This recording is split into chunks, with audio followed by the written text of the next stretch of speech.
अस्सलाम वालेकुम रहमतुल्लाहि व बरकातुहू। कैसे हैं अज़ीज़ तलबा। तो आज हम देखने वाले हैं 9th क्लास के यूनिट नंबर 1 के अंदर से इम्पोर्टेंट क्वेश्चंस, या फिर दूसरे अल्फाज में कि हमारे पास जो चैप्टर नंबर 1 है उससे किस तरह के सवाल पूछे जा सकते हैं। ठीक है, तो अगर हम बात करें तो मैंने कुछ चीज़ें निकाल के रखी हैं। फर्स्ट ऑफ ऑल तो आप लोगों को जो है डेफिनेशन जितनी भी पूरी चैप्टर की हैं वो सारी की सारी अच्छे तरीके से अंडरस्टैंड होनी चाहिए, आपको याद होनी चाहिए। ठीक है, डेफिनेशन से अगर बात करें, एक डेफिनेशन आपकी बेटा मस्ट होगी। ठीक है, एक डेफिनेशन ने तो आना ही आना है।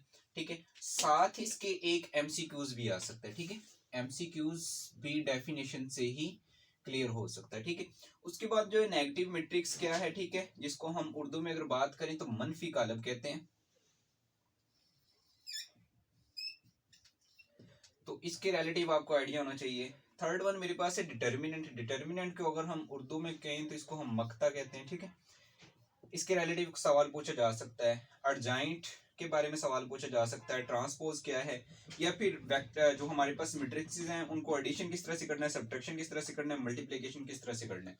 तो इसके अलावा जो है सवाल ना आने के बराबर है। तो हम वन बाय वन के बारे में डिस्कस करेंगे। अदरवाइज हमारे पास जो है प्लस और मल्टीप्लिकेशन के लंबे लंबे सवाल है, तो उसको उस तरह से सॉल्व करना हमारे लिए मुमकिन नहीं होगा। तो दिन कम है और हमने अच्छे तरीके से तैयारी करना है, तो सिर्फ इन चीजों को आप लोगों ने अंडरस्टैंड करना है और हो जाएगा। डेफिनेशन बेटा जी इसके ऊपर मैं ऑलरेडी एक वीडियो बना चुका हूँ। ठीक है, और इसका मैं लिंक जो है आपको डिस्क्रिप्शन में दे दूंगा, तो आप वहां से इसको एक दफा गो थ्रू कर लीजिएगा। अब बात आती है हमारे पास नेगेटिव मैट्रिक्स की, मनफी कालब की हम किस तरह से फाइंड कर सकते हैं। तो सिंपल ये शॉर्ट क्वेश्चन आपको आएगा। फॉर एग्जाम्पल मेरे पास कोई भी एक मैट्रिक्स है जो कि मेरे पास है 2 3 4 -1 वगैरह। ठीक है, अब इसका मैंने मनफी कालब मालूम करना है। ठीक है, नेगेटिव मैट्रिक्स इसका फाइंड करना है। तो नेगेटिव मैट्रिक्स बिल्कुल आसान है। ठीक है, आपने क्या करना है, सिर्फ और सिर्फ इस वाले अपने सवाल को आप लोगों ने माइनस से मल्टीप्लाई कर देना। ठीक है, तो 2 3 4 -1। तो माइनस से जब हम मल्टीप्लाई करेंगे तो ये प्लस का है हमारे पास, किसका हो जाएगा जी, माइनस का। ये प्लस का है तो किसका हो जाएगा, माइनस का। ये प्लस का है तो किसका हो जाएगा, माइनस का हो जाएगा। और माइनस का किसका हो जाएगा जी, प्लस का हो जाएगा। ठीक है, ये बात आपको ऑलरेडी मैं बता चुका हूं। अगर जो है माइनस मल्टीप्लाई खाएगा प्लस से तो वो माइनस हो जाता है, और अगर माइनस मल्टीप्लाई खाएगा माइनस से तो वो हमारा प्लस रहेगा। ठीक है, तो ये चीज मैं आगे डिस्कस कर चुका हूं। तो नेगेटिव मैट्रिक्स आपने सिर्फ इस तरह से आप लोगों ने इसको सॉल्व करना है, और इसमें कोई मुश्किल बात नहीं है। ठीक है, आप ट्राई कीजिएगा। ये 1.2 का क्वेश्चन नंबर 2 में सिर्फ नेगेटिव को आपने इस तरह से फाइंड करना है, रट्टा नहीं मारना, अंडरस्टैंड करना है। जब आप अंडरस्टैंड करेंगे तो डेफिनेटली टाइम भी कम लगेगा और तैयारी भी आपकी अच्छे से हो जाएगी। उसके बाद नेक्स्ट अगर देखें स्टूडेंट्स, हमारे पास आ रहे हैं determinant, one of the most important जो है। 100% अगर मैं कहूं तो इससे जो है आपको एक शॉर्ट क्वेश्चन 99%, बल्कि 100 से भी ऊपर अगर मैं कहूं तो आपको आ सकता है डिटर्मिनेंट का। ठीक है, जिसको बोलते हैं मक्ता।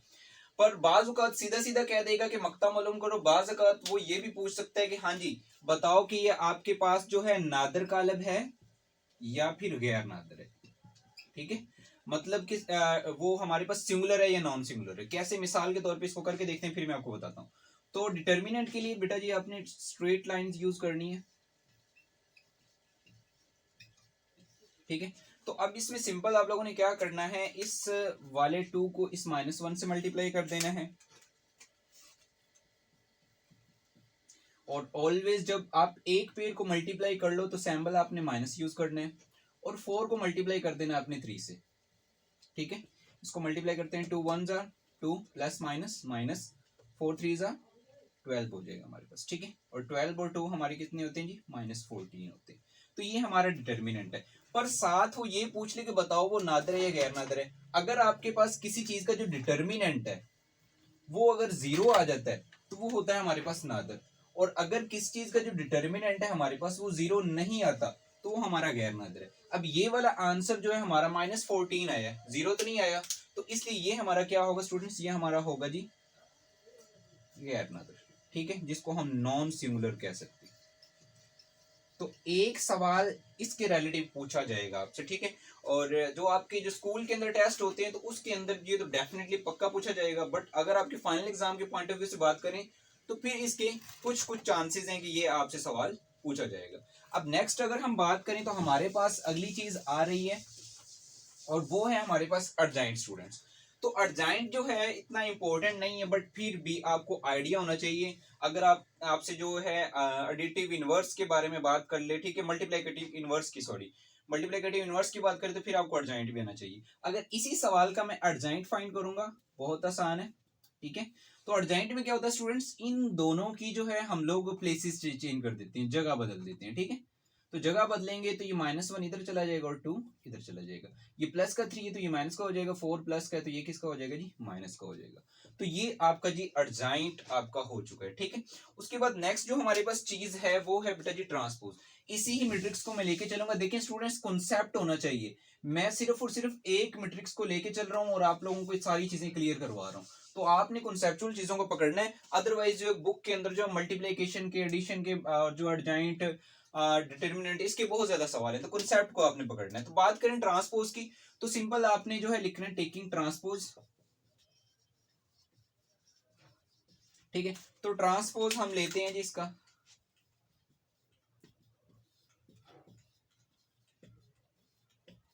अब ट्रांसपोज के अंदर स्टूडेंट्स क्या होता है कि जो हमारे पास रो होती है उसको हमने बना देना है कॉलम, और ये रो है तो इसको क्या बना देंगे हम, कॉलम, ठीक है।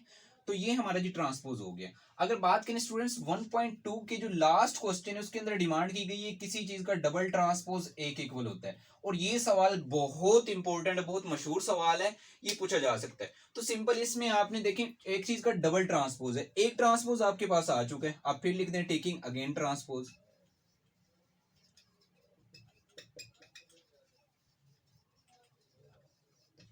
तो अगेन ट्रांसपोज इसका ले लेंगे तो वो बड़ा आसान हो जाएगा, मुश्किल ही नहीं है। डबल ट्रांसपोज के लिए आप लिखें 2 4 3 -1 ट्रांसपोज। तो ये रो है क्या बन जाएगा जी हमारे पास, कॉलम बन जाएगा, और ये रो है क्या बन जाएगा जी, कॉलम बन जाएगा, ठीक है।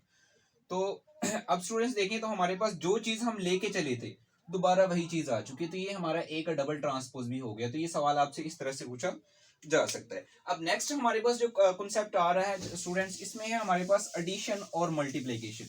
अब इस डिटरमिन जो ये मैट्रिक्स मैंने लिया था इसको रेज करना पड़ेगा, क्योंकि एडिशन ऑलवेज दो या फिर दो से ज्यादा मैट्रिक्स हमारे पास होंगे तो उसकी हम एडिशन वगैरह या फिर सब्ट्रैक्शन करते हैं।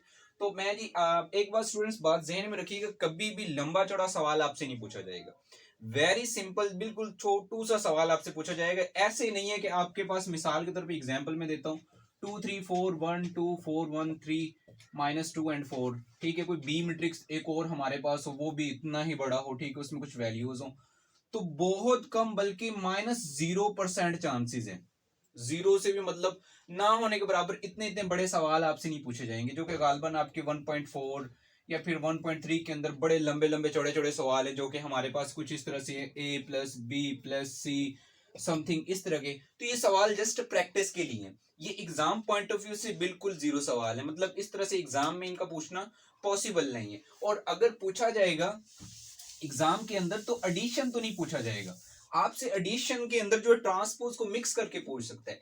कैसे, मिसाल ले लेता हूं मैं, एक छोटा सा एक मैट्रिक्स लेता हूं, ठीक है, 2/2 जिसका ऑर्डर जो है आपके पास 2/2 होगा, ऐसे मैट्रिक्स के बारे में आपसे क्वेश्चन पूछा जा सकता है। तो एडिशन में सबसे पहले मैं एडिशन सिखा देता हूं, फिर आपको बताता हूं कि किस तरह से जो है ये सवाल पूछा जा सकता है। तो सिंपल हम लोग A+B कर लेंगे, ठीक है। सबसे पहले A लिखेंगे 2 -2 3 एंड 4 +3 1 2 2, ठीक है। तो एडिशन के अंदर क्या करना है, फर्स्ट को फर्स्ट के अंदर ऐड कर देना है, सेकंड को सेकंड के साथ, थर्ड को फोर्थ को फोर्थ प्लेस के साथ जो है कर देना, ठीक है। प्लस माइनस करेंगे तो आंसर आ जाएगा 5, -2 से 1 गए तो हमारे पास जी -1 बचेगा, 3 और 2 5 होते हैं, 4 और 2 6 होते हैं। तो ये एडिशन है। बहुत कम चांसेस है कि आपसे इतना सीधा सवाल पूछा जाएगा, वो आपसे थोड़ा सा घुमा फिरा के बातें पूछ सकता है, ठीक है। कैसे जी, अब उसके बारे में डिस्कस कर लेते हैं, ठीक है। सवाल एग्जाम में कैसे पूछा जाएगा अगर आया तो, ठीक है। उसमें थोड़ा सा स्टूडेंट्स वो आपके लिए थोड़ी सी मुश्किल पैदा करेगा, वो कह देगा कि 2A + 3B, ठीक है, ये वाला करके दिखाएं। तो सिंपल पहले आपको इधर 2 को A से मल्टीप्लाई करना पड़ेगा और B को आपको 3 से मल्टीप्लाई करना पड़ेगा, और फिर आप उन दोनों को ऐड कर देंगे तो हमारे पास आंसर हो जाएगा। या फिर इसको जो है वो इस तरह से भी आपसे डिमांड कर सकता है, पूछ सकता है सवाल को, एडिशन का अगर सवाल पूछा जाएगा, सीधे सीधे एडिशन ना होने के बराबर नहीं पूछेगा, तो आपसे पूछ लेगा जी A का ट्रांसपोज प्लस B का ट्रांसपोज, तो इसको जी प्लस करो, ठीक है। तो आपको पहले इनके ट्रांसपोज लेने पड़ेंगे, रो है तो कॉलम, रो कॉलम, ठीक है, और इसको भी ऐसे ही कर लेंगे 3 1 एंड 2 2। तो अब इसको मतलब मैंने इसका ट्रांसपोज ले लिया, ऐड करेंगे तो फिर ये हमारे पास फाइनली इसका आंसर आ जाएगा। तो जब माइनस होगा तो सिंपल प्लस की जगह पे हमारा रिप्लेस हो जाएगा माइनस के साथ, ठीक है। तो बस माइनस आपने कर लेना, ठीक है। तो इस टाइप का क्वेश्चन जो है एडिशन या फिर सब्ट्रैक्शन के रिलेटिव आपसे किया जा सकता है। और अब हम अगर आगे चलते हैं तो हमारे पास मल्टीप्लिकेशन आ जी। तो स्टूडेंट्स मल्टीप्लिकेशन के अंदर अगर हम बात करें तो एक बात आपके माइंड में क्लियर हो जानी चाहिए कि मल्टीप्लिकेशन के अंदर आपसे बिल्कुल बड़े बड़े सवाल नहीं पूछने वाला वो, ठीक है। मल्टीप्लिकेशन के अंदर जैसे मैंने आपको प्लस के अंदर बताया था, सब्ट्रैक्शन के अंदर बताया था कि सवाल इसमें भी छोटे छोटे पूछे जाने। कभी भी आपसे मल्टीप्लिकेशन के लिए भाई ऐसे नहीं कहेगा कि कोई 3/3 का कुछ आपके पास जो है मैट्रिक्स हों और उनको मल्टीप्लाई करें, क्योंकि पेपर जब बनाया जाता है तो टाइम को मद्देनजर रख के बनाया जाता है, ठीक है। तो उनकी कोशिश होती है कि इस तरह का पेपर सेट किया जाए जो कि उस टाइम के अंदर जो हम उसको कर लें। अगर इतना बड़ा सवाल आपको वो देंगे तो डेफिनेटली जो है वो टाइम ज्यादा कंज्यूम करेगा और आपके मार्क्स जो है नहीं आ सकेंगे, आप अटेम्प्ट नहीं कर सकेंगे।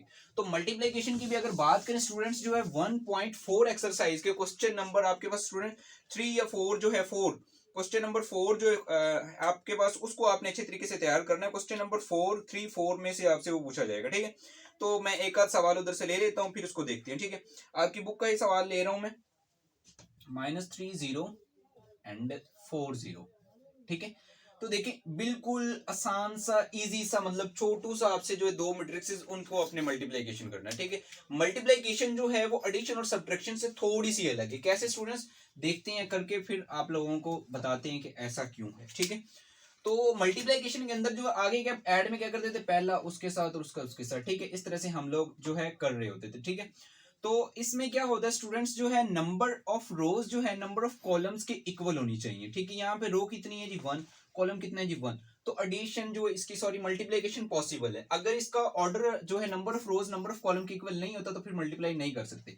तो इसमें करना क्या होता है कि -3 को आपने मल्टीप्लाई कर देना 4 के साथ, और जब आप एक पेयर को मल्टीप्लाई कर लो तो सैम्बल आपने प्लस की लगानी है और 0 को करना है अपने 0 से मल्टीप्लाई, ठीक है। इसको सिंप्लीफाई करेंगे, 4 3 12 होता है हमारे पास, और 0 को 0 से करेंगे तो 0 ही आता है, प्लस माइनस करेंगे तो -12 आपके पास आ जाएगा, ठीक है। तो इस तरह से आप लोगों की जो है ये मल्टीप्लिकेशन है। तो आपके लिए मल्टीप्लिकेशन का मैं एक और सवाल ले लेता हूं जिसका ऑर्डर चलो हम थोड़ा सा बढ़ा लेते हैं, ठीक है। तो आपकी बुक से ही सवाल लेते हैं। अगर बात करें बुक से तो यहाँ पे मुझे एक ई सवाल -2 1 2 और 1 3 और दूसरा मैट्रिक्स जो है आपके पास स्टूडेंट्स वो है 0 0 0 0, ठीक है। आप कुछ और भी ले सकते हैं, ठीक है। तो 0 0 से भी 0 की चले जगह पे हम 2 4 वैल्यूज बदल देते हैं, इसको 2 कर लो, इसको 3 कर लो, ठीक है। तो अब आपने करना क्या है, जब आपके पास जो है इस तरह का 2/2 का आपके पास अगर कोई मैट्रिक्स आ जाए तो आसान है, इस -1 को इस 0 से मल्टीप्लाई कर देना है, फिर लगानी है प्लस, इस 2 को इस 2 से, गलती नहीं करनी। मोस्टली स्टूडेंट्स क्या करेंगे, 2 से इस 3 को मल्टीप्लाई करने जाएंगे तो गलत हो जाएगा। पहले फर्स्ट रो फर्स्ट कॉलम, फिर फर्स्ट रो सेकंड कॉलम, मतलब इसको इससे भी करना है। अच्छा, फिर -1 को 0 से कर लिया, फिर इस 2 को इस 2 से करना है, ठीक है स्टूडेंट। उसके बाद इससे हमने कर लिया, अब इसको इस वाले कॉलम से भी करना है, -1 को 3 के साथ, और 2 को मल्टीप्लाई करेंगे हम 0 के साथ, सेम टू सेम जो इसके लिए काम किया वही इस रो के लिए भी करना है। तो 1 को मल्टीप्लाई करना है हम लोगों ने 0 के साथ, और उसके बाद अगर बात करें हम इस 3 को मल्टीप्लाई करेंगे हम 2 के साथ, 1 को मल्टीप्लाई करेंगे हम 3 के साथ, और फिर इस 3 को मल्टीप्लाई करेंगे हम 0 के साथ। तो देन मल्टीप्लाई करके जस्ट हमने आंसर निकाल लेना है। 0 को 1 से मल्टीप्लाई करेंगे तो 0 ही आएगा, 2 को 2 से करेंगे तो 4 आएगा, 3 को -1 से करेंगे तो -3 आएगा, 2 को 0 से करेंगे तो जनाब 0 ही आना है, 1 को 0 से करेंगे तो 0 ही आएगा, 3 2 6 होता है, 3 1 3 होता है, और 3 0 0 होता है, ठीक है। तो अब स्टूडेंट्स क्या करेंगे, 4 के अंदर 0 ऐड किया तो 4 आएगा, 3 के अंदर 0 ऐड किया तो 3 आएगा, -3 रहेगा, 6 के अंदर 0 तो 6 ही रहने वाला, 3 के अंदर 0 तो 3 ही रहने वाला, ठीक है। स्टूडेंट्स ये थी आपकी मल्टीप्लिकेशन, ठीक है। एक चीज मैं भूल चुका था, मल्टीप्लिकेटिव इनवर्स। हाँ अच्छा, कोई रोना नहीं, अपन कटिंग कर ले, देखो गल दस दे। अच्छा स्टूडेंट्स, अच्छा ये तो स्टूडेंट्स मल्टीप्लिकेशन हमारा हो गया। अब सिर्फ एक ही चीज हमारे पास बची है, ठीक है, और वो हमारे पास है मल्टीप्लिकेटिव इनवर्स, ठीक है। ये सवाल आपसे बाई चांस पूछा जा सकता है, बट ज्यादा मशहूर जो सवाल थे वो मैं ऑलरेडी आपको बता चुका हूँ। ज्यादातर जो डिटर्मिनेंट को अच्छे तरीके से करना है आप लोगों ने, ट्रांसपोज को अच्छे तरीके से करना है, और मल्टीप्लिकेशन आपने अच्छे से करना है। तो ये और डेफिनेशन पहले चैप्टर का कबाड़ा हो जाएगा, आप सारी चीजें कर लोगे। ये तो स्टूडेंट्स एक चीज का नाम लिखा मैं भूल गया था, वो है मल्टीप्लिकेटिव इनवर्स। इसके रिलेटिव पूछा जा सकता है, और ये जो है पूछे जाने वाला लास्ट सवाल आपसे हो सकता है इसके अंदर, ठीक है। तो मल्टीप्लिकेटिव इनवर्स की बात करें तो इसका जस्ट आप लोगों ने फॉर्मूला माइंड में रखना है, A inverse is equal to adjoint A over A का डिटर्मिनेंट, ठीक है। तो ये फॉर्मूला अगर आपके माइंड में, तो मल्टीप्लिकेटिव इनवर्स बिल्कुल हलवा है आप लोगों के लिए, ठीक है। तो मिसाल के तौर पे जी मैं कोई भी एक मैट्रिक्स ले लेता हूँ, फिर उसको जनाब देखते हैं क्या मामला है। तो मैं जी आपकी बुक से ही एक सवाल लेने लगा हूं जो कि मेरे पास है -1 3 और 2 0, ठीक है। तो a इक्वल समथिंग ये वाला है, ठीक है। अब इसका हमने मल्टीप्लिकेटिव इनवर्स फाइंड करना है, ठीक है। साथ में फॉर्मूला लिख देता हूं, आपको साथ साथ बताता रहूंगा। a inverse is equal to adjoint a over a का डिटर्मिनेंट। तो सबसे पहले हमारे पास जो a है इसका हमें चाहिए डिटर्मिनेंट। अगर हमारा डिटर्मिनेंट 0 नहीं आता देन हम उसको सॉल्व कर सकते हैं, बट अनफॉर्चुनेटली अगर आपका डिटर्मिनेंट जो है वो आपका 0 आ जाता है तो फिर हम कहेंगे जी सॉल्यूशन पॉसिबल नहीं है। और ऐसे कुछ सवाल हैं आपकी बुक के अंदर कि जिसमें डिटर्मिनेंट 0 हो जाता है। खैर सबसे पहले क्या करना है, डिटर्मिनेंट फाइंड करना है, जो कि ऑलरेडी मैं आपको जी दूसरे नंबर पे ही सिखा चुका हूँ, ठीक है। तो इसका डिटर्मिनेंट के लिए स्ट्रेट जो है ब्रैकेट यूज कर देंगे, -1 3 2 0, ठीक है। तो 0 को -1 से मल्टीप्लाई करेंगे भाई लोग 0 ही होता है, और 2 को 3 से करेंगे तो 6 होता है, ठीक है। 0 में से -6 करेंगे तो -6 आएगा। 0 तो नहीं आया आंसर जी, बिल्कुल नहीं आया, तो मतलब कि सोल्यूशन क्या है, पॉसिबल है। अच्छा जी, उसके बाद क्या है, अर्जाइंट हमें चाहिए। तो अर्जाइंट के बारे में स्टूडेंट्स मैं आप लोगों के साथ ऑलरेडी डिस्कस कर चुका हूं, ठीक है। तो अर्जाइंट में हम लोगों को क्या करना होता है, इन दोनों की प्लेसेस को चेंज कर देना। 0 इधर चला गया, -1 इधर, ठीक है। और इनकी जो है हम लोग सैम्बल्स चेंज कर देते हैं। ये प्लस का किसका हो जाएगा, माइनस का, ये प्लस का किसका हो जाएगा जी, माइनस का, ठीक है। तो हमारे पास अर्जाइंट भी आ चुका है और डिटर्मिनेंट भी आ चुका है। फॉर्मूले में कीमतें पुट कर दें तो जनाब हमारे पास जो है मल्टीप्लिकेटिव इनवर्स आ जाएगा, ठीक है। तो ए इनवर्स अर्जाइंट क्या है हमारे पास, ये वाला 0 -3 -2 -1, ठीक है। और डिटर्मिनेंट कितना है जी, -6 है, ठीक है। तो अब क्या करना है आपने, जो आपके पास डिटर्मिनेंट है डिवाइड हो रहा है, तो इसके साथ आपने हर एक को क्या कर देना है जी, डिवाइड कर देना है, ठीक है। करके देखते हैं, 0 -6 -3 ओवर -6 और -2 ओवर -6 -1 ओवर -6, ठीक है। तो बस सिंप्लीफाई कर लो, 0 ओवर समथिंग तो 0 ही होता है, माइनस से माइनस कट हो गया, 3 1 जार 3 3 2 जार 6, 1 ओवर 2 आ गया, ठीक है। माइनस से माइनस कट, 2 1 जार 2 2 3 जार 6, तो जी 1 ओवर 3 आ गया। माइनस से माइनस कट 1 ओवर 6, ठीक है स्टूडेंट्स। तो ये था हमारा जो है मल्टीप्लिकेटिव इनवर्स, ठीक है। ये सवाल आपसे जी पूछा जा सकता है, ठीक है। तो स्टूडेंट्स ये थे चंद मशहूर सवाल जो कि आपके यूनिट नंबर 1 से पूछे जा सकते हैं, शॉर्ट क्वेश्चंस के रिलेटिव। इसी के ऊपर जो है हम इस तरह से लॉन्ग क्वेश्चंस के बारे में डिस्कस करेंगे। तो ये अगर आप तैयार कर लेते, सिर्फ ये वाला बड़ी बड़ी आप कह लें कि बात होगी कि आप 15 से 20 मिनट या 30 मिनट ले लें, 1 घंटे के अंदर आप ये सारी चीजें अच्छे तरीके से लर्न कर सकते हैं और इजीली जो है आप अपने पेपर की तैयारी कर सकते हैं। क्योंकि स्मार्ट वर्क जो है बेटा वो बेटर होता है हार्ड वर्क से। अगर आप स्मार्ट वर्क करोगे तो कम टाइम के अंदर आप लोग ज्यादा चीजें अच्छे तरीके से कर सकोगे, बट अगर आप हार्ड वर्क करोगे तो वो टाइम भी ज्यादा लेगा और आप जो अच्छे तरीके से अच्छे नंबर भी नहीं ले पाओगे। जिस तरह से एग्जाम करीब है, तो एग्जाम करीब है तो आप लोगों को स्मार्ट वर्क करना चाहिए। तो स्मार्ट वर्क कैसे होगा ये मैंने आपको बताया हुआ, ठीक है। एक्सरसाइज के पीछे ना भागें, जस्ट इन चीजों का कॉन्सेप्ट क्लियर करें और जहां से मर्जी सवाल आ जाएगा तो आप लोग इसको कर लेंगे, ठीक है।